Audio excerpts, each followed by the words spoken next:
ਸਾਰੇ ਦੇਖਣ ਵਾਲਿਆਂ ਨੂੰ ਜਗਜੀਤ ਸਿੰਘ ਵੱਲੋਂ ਵਾਹਿਗੁਰੂ ਜੀ ਕਾ ਖਾਲਸਾ ਵਾਹਿਗੁਰੂ ਜੀ ਕੀ ਫਤਿਹ। ਅਸੀਂ ਜਿੱਦਾਂ ਇਹ ਸੀਰੀਜ਼ ਚਲਾ ਰਹੇ ਹਾਂ YouTube ਦੀਆਂ, ਸਾਡੇ ਇਸ ਵੇਲੇ ਜਿਹੜੀ ਪਲੇਲਿਸਟ ਚੱਲ ਰਹੀ ਆ ਉਹ ਆਨੰਦ ਸੰਸਕਾਰ ਤੇ ਚੱਲ ਰਹੀ ਆ। ਮੇਰੇ ਨਾਲ ਭਾਈ ਸਾਹਿਬ ਭਾਈ ਜਸਬੀਰ ਸਿੰਘ ਜੀ ਵੈਂਕੂਵਰ ਤੋਂ ਹਰ ਵਾਰੀ ਹੁੰਦੇ ਆ। ਸੋ ਅਸੀਂ ਸਾਰੇ ਸਰੋਤਿਆਂ ਦਾ, ਜਿਹੜੇ ਦੇਖਣ ਵਾਲਿਆਂ ਦੇ ਅਤੀ ਧੰਨਵਾਦੀ ਆ ਜਿਨ੍ਹਾਂ ਨੇ ਸਾਨੂੰ ਹੁੰਗਾਰਾ ਭਰਿਆ, ਸਬਸਕ੍ਰਾਈਬ ਕੀਤਾ ਤੇ ਸ਼ੇਅਰ ਕੀਤੀਆਂ। ਜੇ ਤੁਸੀਂ ਹੋਰ ਵੀ ਇਹਨੂੰ ਲਾਈਕ ਕਰ ਰਹੇ ਹੋ ਤਾਂ ਪਲੀਜ਼ ਸ਼ੇਅਰ ਕਰੋ ਤੇ ਕਮੈਂਟਸ ਵੀ ਦਿਓ ਤਾਂ ਕਿ ਅਸੀਂ ਉਹਨਾਂ ਕਮੈਂਟਸ ਦੇ ਉੱਤੇ ਕੁਐਸਚਨ ਆਨਸਰ ਅਸੀਂ ਲੈ ਸਕੀਏ ਤੇ ਸਾਰੇ ਲਾਹਾ ਖੱਟ ਸਕੀਏ। ਅੱਜ ਸਾਡੇ ਕੋਲੋਂ ਕੋਈ 3-4 ਕੁਐਸਚਨ ਆਏ ਹੋਏ ਆ ਆਲਰੇਡੀ, ਜਿਹੜੀਆਂ ਪਿਛਲੀਆਂ ਅਸੀਂ ਉਹਨਾਂ ਬਾਰੇ ਗੱਲ ਕਰਾਂਗੇ ਬਿਫੋਰ ਅਸੀਂ ਲਾਵਾਂ ਤੱਕ ਜਾਣ ਤੱਕ ਜਾਂ ਉੱਥੋਂ ਤੱਕ ਜਾਣ ਤੋਂ ਪਹਿਲਾਂ। ਭਾਈ ਸਾਹਿਬ, ਪਹਿਲਾਂ ਤੁਹਾਨੂੰ ਬਹੁਤ ਬਹੁਤ ਸਵਾਗਤ ਹੈ। ਵਾਹਿਗੁਰੂ ਜੀ ਕਾ ਖਾਲਸਾ ਵਾਹਿਗੁਰੂ ਜੀ ਕੀ ਫਤਿਹ। ਪਹਿਲਾ ਕੁਐਸਚਨ ਮੈਨੂੰ ਜਿਹੜਾ ਆਇਆ ਉਹ ਇਹ ਹੈ ਕਿ ਜਦੋਂ ਅਸੀਂ ਸਿੱਖੀ ਵਿੱਚ ਬਰਾਬਰਤਾ ਕਰਦੇ ਹਾਂ ਜਾਂ ਸਭ ਕੁਝ ਕਹਿੰਦੇ ਹਾਂ ਤੇ ਇਹ ਕੀ ਕਾਰਨ ਹੈ ਕਿ ਲੜਕੀ ਨੂੰ, ਵਿਆਹੁਤਾ ਲੜਕੀ ਨੂੰ ਖੱਬੇ ਪਾਸੇ ਲੜਕੇ ਦੇ ਬਿਠਾਇਆ ਜਾਂਦਾ? ਇਹਦਾ ਕੋਈ ਗੁਰਮਤ ਨਾਲ ਲੈਣ ਦੇਣਾ ਜਾਂ ਸਮਾਜਿਕ ਜਾਂ ਕਿਹੜਾ ਕਾਰਨ ਹੈ? ਦੇਖੋ, ਪਹਿਲੀ ਗੱਲ ਤਾਂ ਇਹ ਆ ਕਿ ਇਹਦੇ 'ਚ ਨਾ ਬਰਾਬਰੀ ਵਾਲੀ ਕੋਈ ਗੱਲ ਨਹੀਂ। ਜੇ ਮੰਨ ਲਓ ਸੱਜੇ ਪਾਸੇ ਬਿਠਾਇਆ ਹੁੰਦਾ ਤਾਂ ਵੀ ਸਵਾਲ ਉੱਠਦਾ ਸੀ ਸੱਜੇ ਪਾਸੇ ਕਿਉਂ ਬਿਠਾਇਆ ਜਾਂਦਾ, ਕਿਉਂ ਜਿਹੜਾ ਉਹ ਹਰ ਸਵਾਲ ਦੇ ਜੇ ਉੱਤੇ ਨਾਲ ਜਿਹੜਾ ਤੁਰਿਆ ਹੁੰਦਾ। ਜਿਹੜਾ ਖੱਬੇ ਪਾਸੇ ਬਿਠਾਉਣ ਦੀ ਜਿਹੜੀ ਗੱਲ ਆ, ਇਹ ਕੇਵਲ ਦੇਖੋ ਸਾਡੇ ਵਿੱਚ ਹੀ ਨਹੀਂ, ਹਿੰਦੂਆਂ ਵਿੱਚ ਤੇ ਹੈ ਹੀ ਆ। ਈਵਨ ਜਿਹੜੇ ਕ੍ਰਿਸਚਨ ਆ ਉਹਨਾਂ ਵਿੱਚ ਵੀ ਜਦੋਂ ਉਹ ਦੋਵੇਂ ਮੀਆਂ ਬੀਬੀ ਨੂੰ ਖੜੇ ਕਰਦੇ ਆ ਤਾਂ ਜਿਹੜੀ ਬੱਚੀ ਆ, ਵਿਆਹੁਤਾ ਬੱਚੀ ਆ, ਉਹਨੂੰ ਖੱਬੇ ਪਾਸੇ ਹੀ ਖੜਾ ਕੀਤਾ ਜਾਂਦਾ। ਜ਼ਿਆਦਾਤਰ ਜਿਹੜੇ ਕਲਚਰ ਆ ਉਹਨਾਂ ਵਿੱਚ ਖੱਬੇ ਪਾਸੇ ਹੀ ਜਿਹੜਾ ਉਹ ਪਰੰਪਰਾ ਤੁਰੀ ਆ ਰਹੀ ਆ। ਕੇਵਲ ਯਹੂਦੀ ਅਤੇ ਕੁਝ ਕੁ ਹੋਰ ਹੋਣੇ ਆ ਕਿ ਜਿਨ੍ਹਾਂ ਵਿੱਚ ਸੱਜੇ ਪਾਸੇ ਖੜੇ ਕਰਨ ਦੀ ਪਰੰਪਰਾ, ਉਹਨਾਂ ਦਾ ਆਪਣਾ ਇੱਕ ਰੀਜ਼ਨ ਆ, ਉਹਨਾਂ ਕਾਰਨ ਦੱਸਿਆ ਕਿ ਐਸਾ ਕਿਉਂ ਆ। ਉਹ ਆਪਣੇ ਇੱਕ ਧਰਮ ਗ੍ਰੰਥ ਦਾ ਹਵਾਲਾ ਦਿੰਦੇ ਆ ਜਿਹਦੇ ਵਿੱਚ ਦੱਸਿਆ ਆ ਕਿ ਜਿਹੜੀ ਕੁਈਨ ਹੈਗੀ ਆ ਉਹ ਸੱਜੇ ਪਾਸੇ ਬੈਠੇ। ਜਿਹੜੀ ਕ੍ਰਿਸਚੈਨਿਟੀ ਆ ਉਹਨਾਂ ਦਾ ਆਪਣਾ ਤਰਕ ਆ। ਔਰ ਜੇਕਰ ਅਸੀਂ ਬਿਲਕੁਲ ਸਪਸ਼ਟ ਸ਼ਬਦਾਂ ਵਿੱਚ ਇਹਦਾ ਉੱਤਰ ਲੱਭਣਾ ਹੋਵੇ ਤਾਂ ਇਹ ਆਖਿਆ ਜਾ ਸਕਦਾ ਕਿ ਠੀਕ ਜਿਹੜਾ ਕਾਰਨ ਆ ਉਹ ਕੋਈ ਵੀ ਨਹੀਂ ਦੱਸਦਾ, ਨਾ ਕਿਸੇ ਨੂੰ ਪਤਾ, ਸਿਵਾਏ ਇਸ ਦੇ ਕਿ ਇੱਕ ਪਰੰਪਰਾਗਤ ਰੂਪ ਵਿੱਚ ਤੁਰੇ ਆ ਰਿਹਾ। ਕ੍ਰਿਸਚੈਨਿਟੀ ਇਹ ਤਰਕ ਦਿੰਦੇ ਉਹਨਾਂ ਦਾ ਜੋ ਇੱਕ ਤੋਂ ਵੱਧ ਤਰਕ ਆ, ਪਰ ਜਿਹੜਾ ਆਮ ਪ੍ਰਚਲਿਤ ਆ ਉਹਨਾਂ ਦਾ ਮੰਨਣਾ ਇਹ ਹੈ ਕਿ ਪੁਰਾਣਿਆਂ ਸਮਿਆਂ ਵਿੱਚ ਜਦੋਂ ਵਿਆਹ ਦਾ ਸਮਾਂ ਆਉਂਦਾ ਸੀ ਤਾਂ ਕਈ ਵਾਰਾਂ ਐਨ ਮੌਕੇ ਤੇ ਜਿਹੜੀ ਦੂਜੀ ਧਿਰਾ ਉਹ ਜ਼ਬਰਦਸਤੀ ਆ ਕੇ ਉਹ ਉੱਥੋਂ ਲੜਕੀ ਨੂੰ, ਬੱਚੀ ਨੂੰ ਉਠਾ ਕੇ ਲੈ ਜਾਂਦੇ ਸੀ। ਤੋਂ ਖੱਬੇ ਪਾਸੇ ਇਸ ਲਈ ਬਿਠਾਇਆ ਜਾਂਦਾ ਸੀ ਕਿ ਤਾਂ ਕਿ ਜਿਹੜਾ ਲਾੜਾ ਉਹ ਤਲਵਾਰ ਨਾਲ ਆਪਣੀ ਵਹੁਟੀ ਨੂੰ, ਜੋ ਉਹਦੀ ਵਹੁਟੀ ਬਣਨ ਜਾ ਰਹੀ ਆ, ਉਹਨੂੰ ਪ੍ਰੋਟੈਕਟ ਕਰ ਸਕੇ, ਉਹਦੀ ਰੱਖਿਆ ਕਰ ਸਕੇ। ਉਹਦੀ ਖੱਬੇ ਪਾਸੇ ਰੱਖਿਆ ਕਰਦਾ ਹੋਇਆ ਉਹ ਸੱਜੇ ਹੱਥ ਨਾਲ ਤਲਵਾਰ ਦੀ ਵਰਤੋਂ ਕਰ ਸਕੇ। ਉਹਨਾਂ ਦਾ ਇਹ ਤਰਕ ਆ। ਇਸ ਤੋਂ ਇਲਾਵਾ ਕੁਝ ਹੋਰ ਤਰਕ ਵੀ ਆ, ਆਪਾਂ ਅਗਰ ਇਸ ਵਿਸਤਾਰ ਵਿੱਚ ਨਾ ਜਾਈਏ। ਜਿਹੜਾ ਹਿੰਦੂ ਵੀਰਾਂ ਦੇ ਇਹਨਾਂ ਵਿੱਚ ਵੀ ਵੱਖੋ ਵੱਖਰੀਆਂ ਧਾਰਨਾ, ਜਿਹੜੀ ਇਹਨਾਂ ਦੀ ਜਿਹੜੀ ਧਾਰਮਿਕ ਮਰਿਆਦਾ, ਜੋ ਸ਼ਾਸਤਰਾਂ ਦੀ ਮਰਿਆਦਾ, ਉਹਨਾਂ ਵਿੱਚ ਤਾਂ ਇਸ ਸੱਜੇ ਖੱਬੇ ਦਾ ਇਸ ਤਰ੍ਹਾਂ ਕੋਈ ਸਵਾਲ ਨਹੀਂ ਉਠਾਇਆ ਹੋਇਆ, ਬਲਕਿ ਸੱਜੇ ਖੱਬੇ ਦੋਵਾਂ ਦਾ ਜ਼ਿਕਰ ਮਿਲਦਾ। ਪਰ ਹਾਂ, ਜਿਹੜੀ ਹੁਣ ਉਹਨਾਂ ਵਿੱਚ ਰੀਤ ਪ੍ਰਚਲਿਤ ਹੋ ਗਈ ਹੋਈ ਆ ਉਹ ਖੱਬੇ ਪਾਸੇ ਦੀ ਆ। ਅਸੀਂ ਜਿਵੇਂ ਮੇਰੇ ਖਿਆਲ ਜਿਹੜਾ ਪਹਿਲਾ ਆਨੰਦ ਸੰਸਕਾਰ ਦਾ ਐਪੀਸੋਡ ਸੀ, ਅਸੀਂ ਉਹਦੇ ਵਿੱਚ ਇਹ ਗੱਲ ਕੀਤੀ ਸੀ ਕਿ ਜਦੋਂ ਜਿਹੜਾ ਵਿਆਹ ਹੁੰਦਾ, ਵਿਆਹ ਦੇ ਸਮੇਂ ਜਿਹੜੇ ਫੇਰੇ ਆ, ਈਵਨ ਹਿੰਦੂ ਪਰੰਪਰਾ ਵਿੱਚ ਵੀ ਸ਼ਾਸਤਰਾਂ ਦੀ ਮਰਿਆਦਾ ਅਨੁਸਾਰ ਪਹਿਲਾਂ 4 ਫੇਰਿਆਂ ਦੀ ਹੀ ਪਰੰਪਰਾ ਸੀ। ਉਹਨਾਂ ਵਿੱਚ ਵੀ ਜਿਹੜੇ ਸੱਤ ਫੇਰੇ ਆ, ਐਕਚੁਅਲੀ ਇਹ ਸਬਤਪਦੀ, ਇਹ ਸੱਤ ਬਚਨ ਆ ਜਿਹੜੇ ਕਿ ਬੱਚੀ ਆਪਣੇ ਹੋਣ ਵਾਲੇ ਪਤੀ ਤੋਂ ਮੰਗਦੀ ਆ, ਉਹ ਪ੍ਰਣ ਕਰਾਉਂਦੀ ਆ ਕਿ ਜੇਕਰ ਤੂੰ ਇਹ ਪ੍ਰਣ ਕਰਦਾ ਤਾਂ ਮੈਂ ਤੇਰੇ ਪਾਸੇ ਖੱਬੇ ਪਾਸੇ ਬਹਿਣ ਨੂੰ ਤਿਆਰ ਹਾਂ, ਖੱਬੇ ਪਾਸੇ ਬੈਠੂੰਗੀ। ਇਸਤਰੀ ਨੂੰ ਬਾਂਹ ਮੰਗੀ ਵੀ ਆਖਿਆ ਜਾਂਦਾ, ਔਰ ਬਾਂਹ ਮੰਗੀ ਦਾ ਅਰਥ ਇਹੀ ਹੈ ਜੋ ਖੱਬੇ ਪਾਸੇ ਬੈਠਦੀ ਆ। ਔਰ ਉਹਨਾਂ ਵਿੱਚ ਹੁਣ ਇਹ ਪ੍ਰਚਲਿਤ ਹੋ ਗਿਆ ਕਿ ਜਦੋਂ ਵੀ ਕੋਈ ਧਾਰਮਿਕ ਕਾਰਜ ਹੋਣਾ ਤਾਂ ਉਸ ਸਮੇਂ ਜਿਹੜੀ ਪਤਨੀ ਆ ਉਹਨੇ ਖੱਬੇ ਪਾਸੇ ਹੀ ਮਰਦ ਦੇ ਬੈਠਣਾ। ਪਰ ਸਾਡੇ ਵਿੱਚ ਜਿਹੜਾ ਐਸੀ ਗੱਲ ਨਹੀਂ, ਉਹਨਾਂ ਵਿੱਚ ਜਿਹੜਾ ਉੱਤਰ ਦਿੱਤਾ ਗਿਆ ਉਹ ਵੱਖੋ ਵੱਖਰੇ ਉੱਤਰ ਆ। ਇੱਕ ਤਾਂ ਉਹ ਆਖਦੇ ਆ ਜੋਤਿਸ਼ ਅਨੁਸਾਰ ਜਿਹੜਾ ਇੱਕ ਦਾ ਜਿਹੜਾ ਸੱਜਾ ਪਾਸਾ ਉਹ ਸ਼ੁਭ ਹੁੰਦਾ, ਦੂਜੇ ਦਾ ਖੱਬਾ ਪਾਸਾ ਸ਼ੁਭ ਹੁੰਦਾ। ਫਿਰ ਉਹਨਾਂ ਦਾ ਇਹ ਵੀ ਮਾਨਤਾ ਕਿ ਜਿਹੜਾ ਜੋਤਿਸ਼ ਜਦੋਂ ਹਸਤ ਰੇਖਾ ਜਿਹੜਾ ਵਿਗਿਆਨ ਆ ਇਹਦੇ ਵਿੱਚ ਮਰਦ ਦਾ ਹਰ ਦਾ ਸੱਜਾ ਦੇਖਿਆ ਜਾਂਦਾ, ਇਸਤਰੀ ਦਾ ਖੱਬਾ ਦੇਖਿਆ ਜਾਂਦਾ, ਮੰਨਿਆ ਜਾਂਦਾ। ਇਸ ਤੋਂ ਇਲਾਵਾ ਮੰਨਿਆ ਜਾਂਦਾ ਕਿ ਸ਼ਿਵ ਜੀ ਜਿਹੜੇ ਆ ਉਹਨਾਂ ਨੇ ਜਿਹੜੀ ਔਰਤ ਆ ਉਹ ਆਪਣੀ ਖੱਬੀ ਬੱਖੀ ਵਿੱਚੋਂ ਜਿਹੜੀ ਆ ਉਹ ਪੈਦਾ ਕੀਤੀ ਸੀ। ਇੱਕ ਇਤਿਹਾਸਕ ਕਥਾ ਮਿਥਾ ਉਹਨਾਂ 'ਚ ਪ੍ਰਚਲਿਤ ਇਹ ਕਹਾਣੀ ਆ। ਤੋ ਇਸ ਲਈ ਪਾਰਵਤੀ ਜਿਹੜੀ ਉਹ ਖੱਬੇ ਪਾਸੇ ਬਹਿੰਦੀ ਆ। ਇਸ ਤੋਂ ਇਲਾਵਾ ਇਹ ਵੀ ਮੰਨਿਆ ਜਾਂਦਾ ਕਿ ਜਿਹੜੀ ਇਸਤਰੀ ਆ ਇਹਦੇ ਵਿੱਚ ਜਿਹੜੇ ਉਹ ਕ੍ਰੀਏਟੀਵਿਟੀ ਜਿਹੜੀ ਆ, ਰਚਨਾਤਮਕਤਾ ਦਾ ਗੁਣ, ਕੋਮਲਤਾ, ਜਿਹੜਾ ਆਦਮੀ ਆ ਇਹ ਕਰਮ ਪ੍ਰਧਾਨ ਆ। ਇਸ ਲਈ ਜਿਵੇਂ ਦੋਵਾਂ ਦਾ ਸੁਮੇਲ ਹੁੰਦਾ ਤਾਂ ਇਹਦੇ ਵਿੱਚ ਸਫਲਤਾ ਮਿਲਣੀ ਜਿਹੜੀ ਆ ਉਹ ਨਿਸ਼ਚਿਤ ਹੁੰਦੀ ਆ, ਤੈਅ ਹੁੰਦੀ ਆ। ਤੋ ਇਸ ਤਰ੍ਹਾਂ ਵੱਖੋ ਵੱਖਰੇ ਕਾਰਨ ਦਿੱਤੇ ਹੋਏ ਆ। ਔਰ ਇਹਨਾਂ ਵਿੱਚ ਵੀ ਜਿਹੜਾ ਇੱਕ ਇਹ ਵੀ ਜਿਹੜਾ ਉਹ ਧਾਰਨਾ ਹੈਗੀ ਆ ਕਿ ਮਰਦ ਜਿਹੜਾ ਇਹ ਵੀ ਜਿਹੜੀ ਇੱਕ ਪਰੰਪਰਾਗਤ ਮੌਖਿਕ ਰੂਪ ਵਿੱਚ ਤੁਰਿਆ ਆ ਰਿਹਾ ਕਿ ਜਿਹੜਾ ਮਰਦ ਆ, ਕਿਉਂਕਿ ਮਰਦ ਪ੍ਰਧਾਨ ਸਮਾਜ ਰਿਹਾ, ਇਸ ਲਈ ਮਰਦ ਦੀ ਪ੍ਰਧਾਨਗੀ ਦੇ ਰੂਪ ਵਿੱਚ ਦਰਸਾਇਆ ਗਿਆ। ਪਰ ਕਿਤੇ ਕਿਤੇ ਇਹ ਵੀ ਆਖਿਆ ਗਿਆ ਕਿ ਜਿਹੜਾ ਖੱਬੇ ਪਾਸੇ ਬੈਠਣਾ ਇਹ ਸਤਿਕਾਰ ਦਾ ਚਿੰਨ੍ਹ ਆ। ਇਹ ਹੁਣ ਨਿਰਭਰ ਕਰਦਾ ਕਿ ਕਿਸ ਕਲਚਰ ਵਿੱਚ, ਸੱਭਿਆਚਾਰ ਵਿੱਚ ਕਿਸ ਨੂੰ ਕਿਸ ਰੂਪ ਵਿੱਚ ਮੰਨਿਆ ਜਾ ਰਿਹਾ, ਉਹਦੇ ਵਿੱਚ ਉਹਨੂੰ ਕਿਹਦਾ ਚਿੰਨ੍ਹ ਮੰਨਿਆ ਜਾ ਰਿਹਾ। ਦੇਖੋ, ਜ਼ਰੂਰੀ ਨਹੀਂ ਕਿ ਜਿਹੜਾ ਸਾਡੇ ਸੱਭਿਆਚਾਰ ਵਿੱਚ ਜਿਹੜਾ ਉਹ ਚੰਗਾ ਸ਼ਗਨ ਆ, ਚੰਗੀ ਗੱਲ ਆ, ਦੂਜੇ ਵਿੱਚ ਵੀ ਉਹੀ ਹੋਵੇ। ਇਹ ਤੁਸੀਂ ਦੇਖੋਗੇ ਵੱਖੋ ਵੱਖਰੇ ਸੱਭਿਆਚਾਰਾਂ ਵਿੱਚ ਵੱਖੋ ਵੱਖਰੇ ਜਿਹੜੀ ਇਹਦੇ ਬਾਰੇ ਉਹਨਾਂ ਦੀਆਂ ਮਨੌਤਾਂ, ਕਿਸੇ ਨੇ ਇਸ ਨੂੰ ਚੰਗਾ ਪ੍ਰਤੀਕ ਮੰਨਿਆ, ਕਿਸੇ ਨੇ ਅਸ਼ੁਭ ਮੰਨਿਆ। ਤੋ ਸਾਡੇ ਵਿੱਚ ਜਿਹੜਾ ਅਸਲ ਵਿੱਚ ਇਸ ਤਰ੍ਹਾਂ ਦਾ ਕੋਈ ਵਿਚਾਰ ਨਹੀਂ, ਪਰ ਕਿਉਂਕਿ ਇਹ ਤੁਰਿਆ ਆਉਂਦਾ ਸੀ। ਦੇਖੋ, ਇਹ ਭਾਵੇਂ ਹੋ ਸਕਦਾ ਜਿਹੜੇ ਸਾਡੇ ਸਰੋਤੇ ਸੁਣਨ ਵਾਲੇ ਜਿਹੜੇ ਦਰਸ਼ਕ ਆ ਉਹਨਾਂ ਨੂੰ ਇਹ ਗੱਲ ਜਿਹੜੀ ਆ ਉਹ ਬੜੀ ਹੈਰਾਨਕੁਨ ਲੱਗੇ ਕਿ ਸਾਡੇ ਵਿੱਚ ਜਿਹੜੀਆਂ ਲਾਵਾਂ, ਅਸੀਂ ਲਾਵਾਂ ਗੁਰੂ ਗ੍ਰੰਥ ਸਾਹਿਬ ਤੋਂ ਪੜ੍ਹਦੇ ਹਾਂ, ਗੁਰੂ ਗ੍ਰੰਥ ਸਾਹਿਬ ਦੇ ਆਲੇ ਦੁਆਲੇ ਬੱਚੀ ਬੱਚਾ ਫੇਰੇ ਕਰਦੇ ਆ। ਇਸ ਤੋਂ ਇਲਾਵਾ ਜੋ ਬਾਕੀ ਜੋ ਕੁਝ ਵੀ ਆ ਉਹ ਸਾਡੇ ਵਿੱਚ ਸਿੱਖ ਸੱਭਿਆਚਾਰ ਦਾ ਅੰਗ ਨਹੀਂ, ਉਹ ਬਲਕਿ ਜੋ ਹਿੰਦੂ ਸਮਾਜ ਵਿੱਚ ਜਾਂ ਪੰਜਾਬ ਵਿੱਚ ਜੋ ਗੁਰਮਤਿ ਪ੍ਰਕਾਸ਼ ਤੋਂ ਪਹਿਲਾਂ ਪ੍ਰਚਲਿਤ ਸੀ, ਅੱਜ ਵੀ ਹੈ। ਸਾਡੇ ਵਿੱਚ ਉਹੀ ਸਭ ਕੁਝ ਜਿਹੜਾ ਉਹ ਪ੍ਰਚਲਿਤ ਆ। ਸਾਡੇ ਆਨੰਦ ਦਾ ਜਿਹੜਾ ਦੂਜਾ ਪਾਖਾ, ਜਿਹੜਾ ਲੋਕ ਆ, ਕੁਲ ਰੀਤ ਆ, ਰਸਮਾਂ, ਉਹ ਸਾਰੀਆਂ ਦੀਆਂ ਸਾਰੀਆਂ ਅਸੀਂ ਉਹੀ ਕਰਦੇ ਹਾਂ।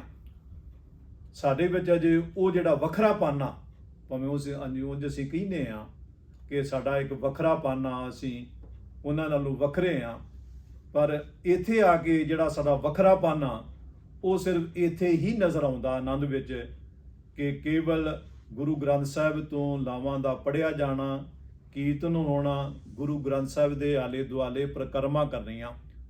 ਬਾਕੀ ਤੁਸੀਂ ਜੋ ਕੁਝ ਵੀ ਦੇਖੋਗੇ ਉਹ ਸਾਰਾ ਕੁਝ ਉਹੀ ਆ ਜੋ ਖਾਸ ਤੌਰ ਤੇ ਹਿੰਦੂ ਸਮਾਜ ਵਿੱਚ ਪ੍ਰਚਲਿਤ ਆ। ਔਰ ਸਾਡੇ ਵਿੱਚ ਬਹੁਤ ਕੁਝ ਐਸਾ ਵੀ ਪ੍ਰਚਲਿਤ ਆ ਜਿਹੜਾ ਪਿਛੋਕੜੀ ਇਸਲਾਮ ਆ। ਤੋ ਇਸ ਲਈ ਇਹ ਸਵਾਲ ਨਹੀਂ ਕਿ ਕੋਈ ਨਾ ਕੋਈ ਸਾਨੂੰ ਡਿਸਪਲਿਨ ਬਣਾਉਣਾ ਪੈਂਦਾ।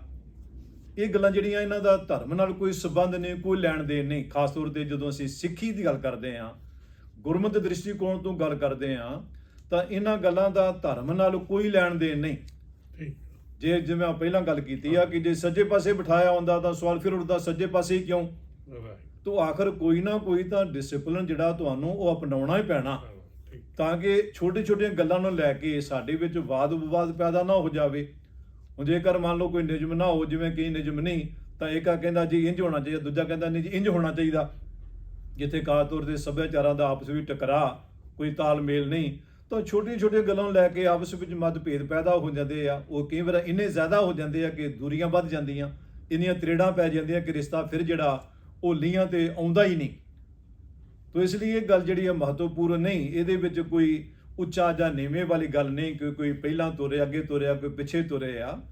ਆਖਰ ਸਾਨੂੰ ਕੋਈ ਨਾ ਕੋਈ ਸਿਸਟਮ ਜਿਹੜਾ ਅਪਣਾਉਣਾ ਪੈਣਾ। ਔਰ ਇਹ ਵੀ ਇੱਕ ਦਰਸਾਉਂਦਾ ਕਿ ਅਸੀਂ ਜਿਹੜਾ ਉਹ ਇੱਕ ਸਮਝੌਤੇ ਦੇ ਤਹਿਤ ਅਸੀਂ ਦੋਵੇਂ ਰਜ਼ਾਮੰਦੀ ਪ੍ਰਗਟਾ ਰਹੇ ਹਾਂ ਔਰ ਜੀਵਨ ਦਾ ਸਫ਼ਰ ਅਸੀਂ ਇਹੋ ਜਿਹੇ ਕਿੰਤੂਆਂ ਪ੍ਰੰਤੂਆਂ ਤੋਂ ਉੱਪਰ ਉੱਠ ਕੇ ਅਸੀਂ ਆਪਸ ਸਹਿਯੋਗ ਨਾਲ ਅਸੀਂ ਤੈਅ ਕਰਨ ਲਈ ਸ਼ੁਰੂ ਕਰਨ ਲਈ ਰਜ਼ਾਮੰਦੀ ਪ੍ਰਗਟਾ ਰਹੇ ਹਾਂ। ਤੋ ਇਸ ਲਈ ਇਹਦੇ ਵਿੱਚ ਕੋਈ ਧਾਰਮਿਕਤਾ ਦਾ ਕੋਈ ਸਵਾਲ ਨਹੀਂ, ਕੋਈ ਰੂਹਾਨੀਅਤ ਨਹੀਂ।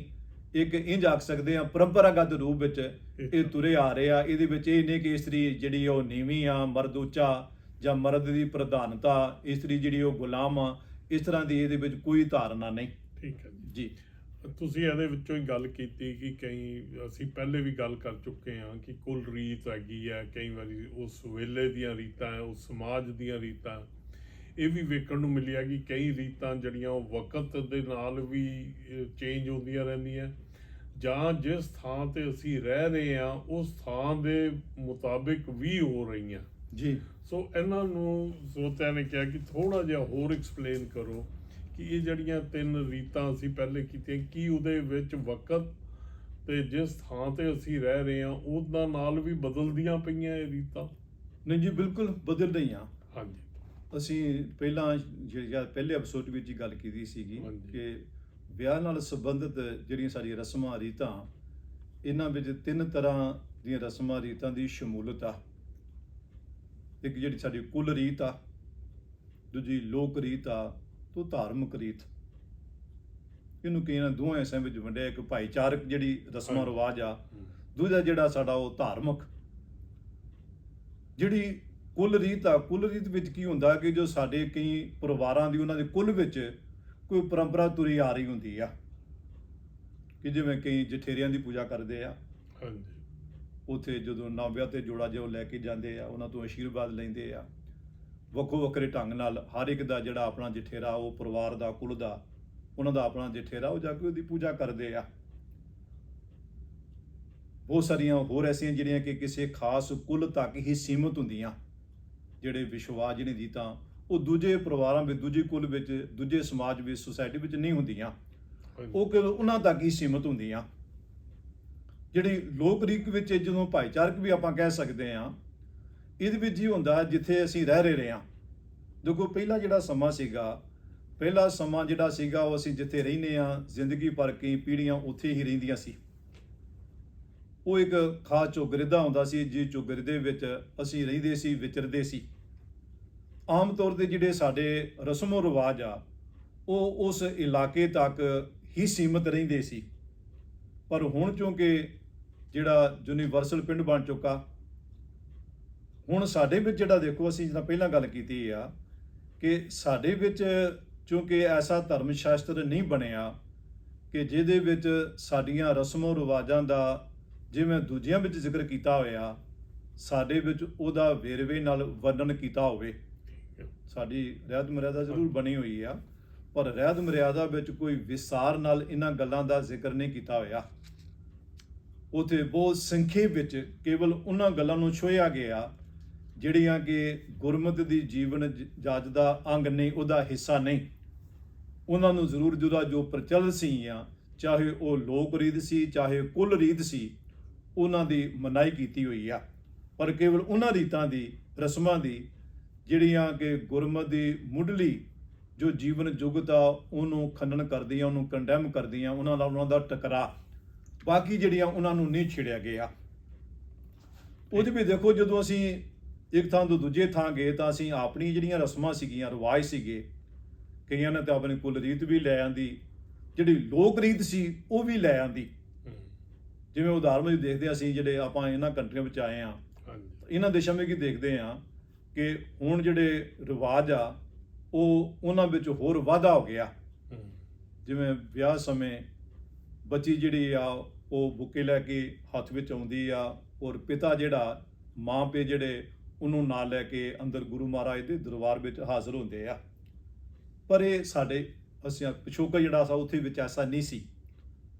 ਉੱਥੇ ਮੋਸਟਲੀ ਭਰਾ ਭੈਣਾਂ ਲੈ ਕੇ ਬੱਚੀ ਨੂੰ ਆਉਂਦੀਆਂ ਸੀਗੀਆਂ, ਪਰ ਇੱਥੇ ਜਿਹੜਾ ਬਕਾਇਦਾ ਇੱਕ ਨਿਯਮ ਬਣਾਇਆ ਗਿਆ।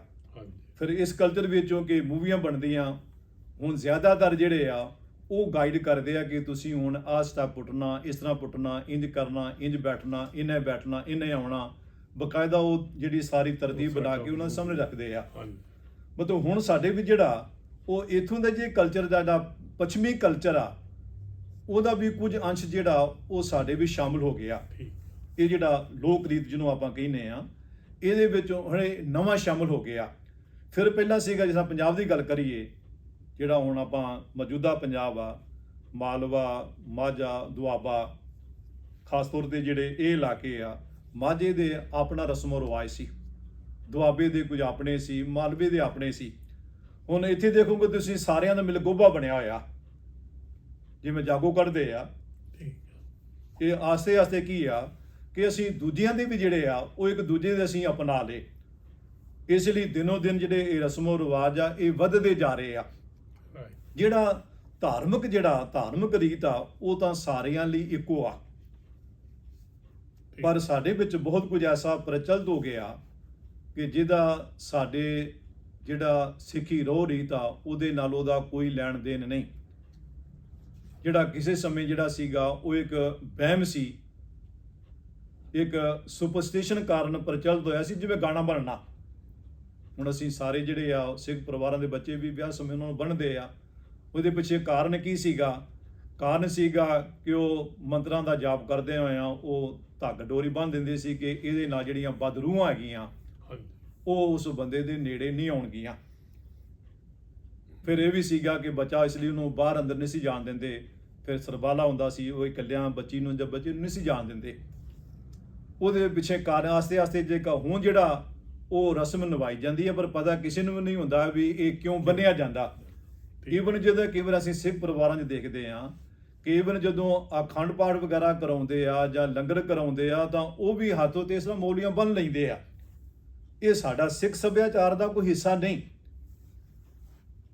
ਸਾਡੇ ਵੀ ਇਸ ਲਈ ਜਿਹੜਾ ਸਿੱਖ ਰਹਿਤ ਮਰਿਆਦਾ ਜਿੰਨਾ ਕੁ ਉਹਦੇ ਵਿੱਚ ਦਿੱਤਾ ਹੋਇਆ, ਉਹਦੇ ਵਿੱਚ ਲਈ ਗਾਣਾ ਬੰਨ੍ਹਣ ਦੀ ਜਿਹੜੀ ਉਹਨਾਂ ਨੇ ਇਹਨੂੰ ਮਨਮਤ ਕਰਾਰ ਦਿੱਤਾ ਹੋਇਆ। ਜਿਹੜਾ ਮਹਿੰਦੀ ਦੀ ਰਸਮ ਆ ਇਹ ਹੁਣ ਅਰਬ ਕੰਟਰੀਆਂ 'ਚੋਂ ਆਈ ਆ, ਪਰ ਹੁਣ ਜਿਹੜਾ ਇਹ ਹਿੱਸਾ ਬਣ ਗਿਆ ਸਾਡੇ ਕਲਚਰ ਦਾ ਵੀ। ਸਾਨੂੰ ਜਿਹੜਾ ਹੁਣ ਉਹ ਜਿਹੜੇ ਕਾਰਨ ਸੀਗੇ ਉਹ ਕਾਰਨ ਅਲੋਪ ਹੋ ਗਿਆ, ਇੱਕ ਫੈਸ਼ਨ ਪ੍ਰਸਤੀ ਦਾ ਹਿੱਸਾ ਬਣ ਗਿਆ।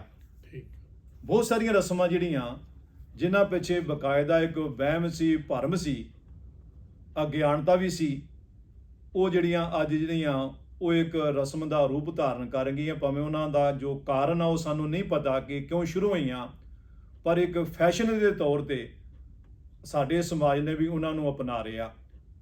ਔਰ ਫਿਰ ਦੇਖੋ ਜਿਹੜਾ ਤੁਹਾਡਾ ਧਰਮ ਸ਼ਾਸਤਰ ਆ ਉਹਦੇ ਵਿੱਚ ਸ਼ਰਾਬ ਦੀ ਮਨਾਹੀ ਆ, ਪਰ ਐਸਾ ਸਾਡੇ ਵਿੱਚ ਕੋਈ ਇੱਕ ਪਰਿਵਾਰ ਦਾ ਹੋਊਗਾ ਕਿ ਜਿਸ ਆਨੰਦ ਵਿੱਚ, ਵਿਆਹ ਵਿੱਚ ਸ਼ਰਾਬ ਦੀ ਵਰਤੋਂ ਨਾ ਹੋਵੇ। ਨਹੀਂ ਤਾਂ ਹਰ ਆਨੰਦ ਜਿਹੜਾ ਉਹ ਸ਼ਰਾਬ ਦੀ ਖੁੱਲ੍ਹੀ ਵਰਤੋਂ ਹੁੰਦੀ ਆ। ਇਹ ਸਾਡੇ ਸਿੱਖ ਸੱਭਿਆਚਾਰ ਦਾ ਹਿੱਸਾ ਨਹੀਂ। ਇਹ ਜਿਹੜੀ ਸੀ ਲੋਕ ਰੀਤ ਸੀ, ਜਾਂ ਕਈਆਂ ਨੇ ਕੁੱਲ ਜਿਹਨਾਂ ਵਿੱਚ ਇਹ ਜਿਹੜਾ ਸਵੀਕਾਰ ਕੀਤਾ ਗਿਆ ਸੀ ਉਹਨੂੰ ਸਵੀਕਾਰ ਕੀਤਾ ਹੋਇਆ। ਤੇ ਸਾਨੂੰ ਇਹ ਜਿਹੜਾ ਫਰਕ ਆ ਇਹ ਸਮਝਣ ਦੀ ਲੋੜ ਆ ਕਿ ਅਸੀਂ ਜ਼ਿਆਦਾਤਰ ਕੀ ਆ ਕਿ ਜਿਹੜਾ ਪੰਜਾਬੀ ਕਲਚਰ ਆ, ਅਸੀਂ ਪੰਜਾਬੀ ਕਲਚਰ ਨੂੰ ਹੀ ਸਿੱਖ ਕਲਚਰ ਮੰਨ ਕੇ ਤੁਰ ਰਹੇ ਹਾਂ। ਜਿਸ ਕਾਰਨ ਪੰਜਾਬੀ ਕਲਚਰ ਵਿੱਚ ਜੋ ਕੁਝ ਪ੍ਰਚਲਿਤ ਸੀ ਇਹ ਪ੍ਰਚਲਿਤ ਗੁਰੂ ਸਾਹਿਬਾਨ ਦੇ ਆਉਣ ਤੋਂ ਪਹਿਲਾਂ ਪ੍ਰਚਲਿਤ ਸੀ, ਪਰ ਜਦੋਂ ਉਹਨਾਂ ਨੇ ਸਿੱਖੀ ਨੂੰ ਅਪਣਾਇਆ, ਸਾਡੇ ਬਜ਼ੁਰਗਾਂ ਨੇ, ਉਹਨਾਂ ਨੇ ਬਹੁਤ ਸਾਰੇ ਇਹਨਾਂ ਤੋਂ ਆਪਣਾ ਖਹਿੜਾ ਛੁਡਾ ਲਿਆ, ਸਿੰਪਲੀਫਾਈ ਕੀਤਾ। ਪਰ ਸਾਡੇ ਵੀ ਜਿਹੜਾ ਉਹ ਅਸੀਂ ਫਿਰ ਦੁਬਾਰਾ ਜਿਹੜੇ ਆ ਮੁੜ ਕੇ ਉਹਨਾਂ ਹੀ ਟੋਇਆਂ ਵਿੱਚ ਡਿੱਗੇ ਹੋਏ ਆ। ਤੇ ਜਿਹੜਾ ਲੋਕ ਰੀਤ ਆ, ਕੁੱਲ ਰੀਤ ਆ, ਕਈਆਂ ਵੀ ਜਿਹੜਾ ਅੱਜ ਮਹਿੰਦੀ ਆਮ ਤੌਰ ਤੇ ਵਿਆਹ ਵਿੱਚ ਲਾਉਂਦੇ ਆ, ਪਰ ਕਈ ਐਸੇ ਸਿੱਖ ਪਰਿਵਾਰ ਆ ਜਿਹੜੇ ਮਹਿੰਦੀ ਦੀ ਵਰਤੋਂ ਨਹੀਂ ਕਰਦੇ, ਮਹਿੰਦੀ ਨਹੀਂ ਲਾਉਂਦੇ, ਨਾ ਹੀ ਉਹ ਗਾਣਾ ਬਣਦੇ ਆ। ਪਰ ਜ਼ਿਆਦਾਤਰ ਕੀ ਆ ਕਿ ਅਸੀਂ ਜਿਹੜੀ ਲੋਕ ਰੀਤ ਆ, ਅਸੀਂ ਲੋਕ ਰੀਤ ਨੂੰ ਹੀ ਅਪਣਾਇਆ ਹੋਇਆ।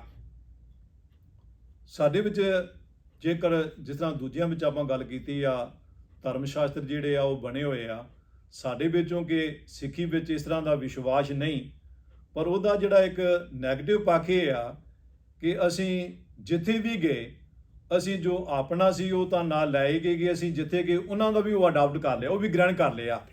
ਅਸੀਂ ਜਿਹੜਾ ਮਿਲਗੋਭਾ ਜਿਹਾ ਬਣਾ ਲਿਆ, ਸਾਡੀ ਆਪਣੀ ਜਿਹੜੀ ਪਹਿਚਾਣ ਆ ਉਹ ਪਹਿਚਾਣ ਹੀ ਗਵਾਚ ਗਈ।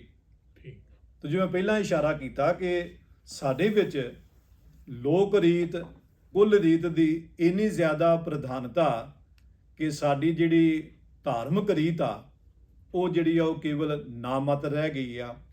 ਜ਼ਿਆਦਾਤਰ ਸਾਡੇ ਵਿੱਚ ਇਹਨਾਂ ਦੀ ਦੋਵਾਂ ਦੀ ਹੀ ਪ੍ਰਧਾਨਤਾ। ਬਾਕੀ ਉਹ ਸਾਨੂੰ ਜਿਹੜਾ ਇਹ ਗੱਲ ਫਰਕ ਸਮਝ ਕੇ ਸਾਨੂੰ ਜਿਹੜੀਆਂ ਗੁਰਮਤਿ ਦੀਆਂ ਕਦਰੋ ਕੀਮਤਾਂ ਉਹਨਾਂ ਨੂੰ ਅਪਣਾਉਣ ਦੀ ਲੋੜ ਆ, ਤਾਂ ਕਿ ਅਸੀਂ ਸਹੀ ਅਰਥਾਂ ਵਿੱਚ ਸਿੱਖ ਕਹਾਉਣ ਦੇ ਜਿਹੜੇ ਹੱਕਦਾਰ ਆ ਉਹ ਬਣ ਸਕੀਏ।